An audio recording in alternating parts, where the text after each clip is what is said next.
Alors, nul n'est prophète en son pays, c'est sans doute une expression que Julien de Smet doit méditer.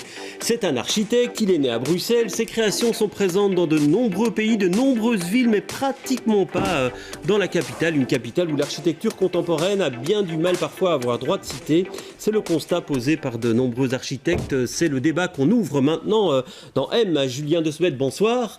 On va voir quelques-unes de vos réalisations, puisqu'il y a un livre qui paraît sur vos réalisations, mais cette espèce de désamour à Bruxelles par rapport à vous, puisqu'il y a très très peu de réalisations, vous l'expliquez comment, vous? C'est une très bonne question. Je ne sais pas si c'est un désamour ou ça, c'est juste endémique de la complexité du contexte bruxellois, qui vient évidemment de la nature de Bruxelles, de sa structure, et je pense que je ne suis pas le seul à en souffrir. Donc c'est difficile d'avoir, parce qu'on le voit, là on voit vos images, on voit que vous avez des réalisations un peu partout dans le monde. Ce serait compliqué de faire certaines choses que vous avez fait dans d'autres pays, ici en région bruxelloise, ou en tout cas une architecture réellement contemporaine? Pas du tout. Non. Je pense que d'ailleurs la particularité de notre travail est qu'il est très souvent dans des budgets très serrés. Donc je pense que c'est pas quelque chose qui est inconnu à Bruxelles. Donc on parle souvent de budget, on parle souvent de petits budgets à Bruxelles. Donc nous on a l'habitude de travailler comme ça. Je pense que peut-être que ce qui est inhabituel, c'est le degré d'ambition et de complexité architecturale sur lequel on aime travailler, qui n'est pas peut-être au même niveau de ce qui se fait à Bruxelles, mais d'un point de vue réellement pratico-pratique, c'est tout à fait possible. Alors Nicolas Emelers, bonsoir. Vous êtes administrateur du bureau City Tools et urbaniste également. Alors vous êtes en colère, c'est le moins qu'on puisse dire, par rapport au manque d'ambition architecturale ici en région bruxelloise. On va voir une image, c'est celle du projet de la cité administrative qui montre donc le projet qui doit voir le jour. Un projet dont le maître architecte a dit que c'était du copier-coller, donc c'était du produit blanc de l'architecture. Alors votre analyse, comment se fait-il qu'on en arrive là? Qu'est-ce qu'il manque aujourd'hui en région bruxelloise? Je pense que nous, on a effectivement écrit une carte blanche plutôt sur le projet Sheraton, qui est un projet dans l'immeuble dans lequel l'hôtel Sheraton était localisé. Et la question se pose de manière un peu similaire pour le projet de la cité administrative. Pour nous, un message qui doit être clairement entendu par le secteur immobilier et par la région qui cadre le processus, c'est qu'il faut améliorer le niveau de qualité de certains projets privés à Bruxelles. Ça nous semble assez important. Oui.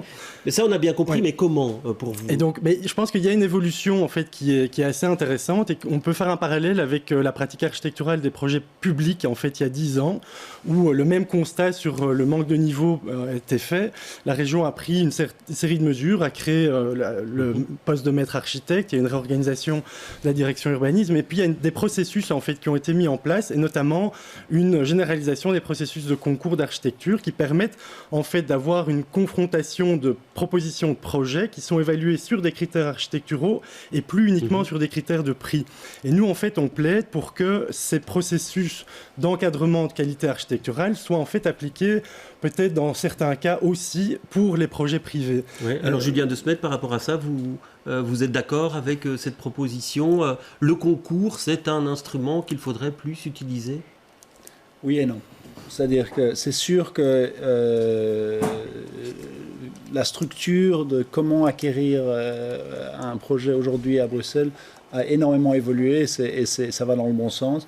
Je pense que parfois il faut aussi simplement relever le barème de l'ambition et je pense que là on est encore bien en deçà de ce que la capitale européenne devrait proposer.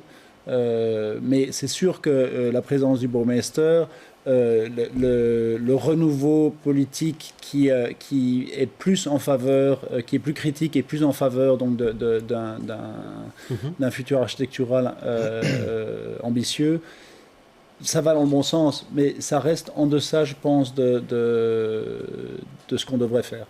En deçà, donc, et vous demandez, entre autres, Nicolas Emelers, un changement dans l'octroi des permis d'urbanisme. C'est une des clés, ça, pour vous? Moi, je suis convaincu que dans l'état actuel de la situation à Bruxelles, il y a une critique un peu latente sur le fait que c'est les 5 mêmes bureaux d'architecture qui obtiennent tous les gros projets privés. Moi, je pense que ça n'a pas d'intérêt de remplacer ces 5 gros bureaux d'architecture par 5 autres bureaux d'architecture. Donc, ce qu'il faut changer en profondeur, c'est les pratiques architecturales. Donc, c'est la façon dont on octroie des permis d'urbanisme et la façon dont les développeurs immobiliers choisissent finalement leur architecte quand ils font un projet. C'est pas que un projet de construction, c'est pas que un projet immobilier ou financier, c'est aussi un immeuble qui va avoir un impact dans la ville. Et donc, ça doit effectivement être fait à la hauteur de la complexité du choix qui est. Et dans les projets que vous développez dans d'autres villes européennes, dans d'autres capitales ou dans d'autres pays, le processus est vraiment différent, la manière dont on décide, les choix architecturaux à un certain moment, le fait que l'architecture colle au contexte dans lequel elle naît. Je peux pas dire que c'est homogène non plus, puisqu'on travaille dans 40 différents pays.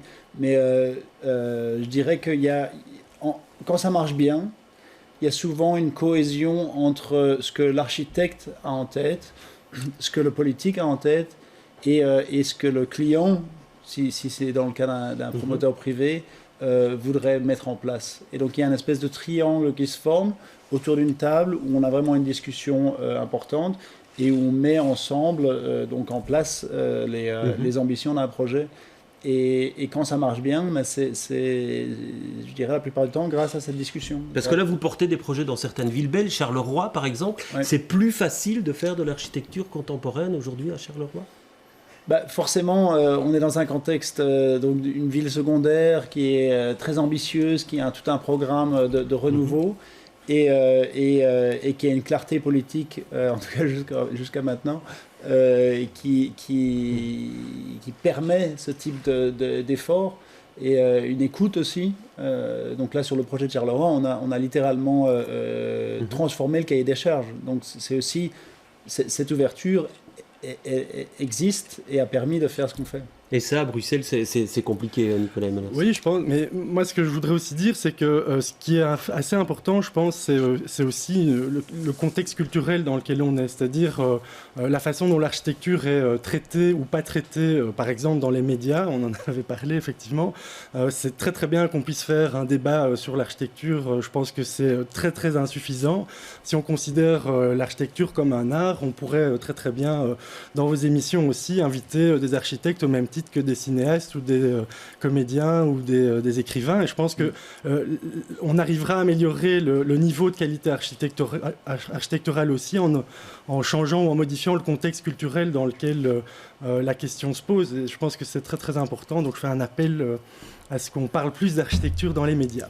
Voilà, l'appel est lancé. Nous, en tout cas, on essaie de le faire quand c'est possible. Donc, on renvoie. Vous avez des projets à Bruxelles, entre autres un projet à Schaerbeek dans le quartier d'Elmet, et on espère que celui-là verra le jour. C'est déjà la fin de cet entretien. Merci, messieurs, d'avoir été des nôtres. On renvoie donc à votre livre qui vient de paraître. Vous serez demain à Flagey pour la présentation de ce livre qui s'appelle Build Unbuild. Donc, ce sera à Flagey demain à 18h. 18h, voilà. Le rendez-vous est pris. Merci d'avoir été des nôtres.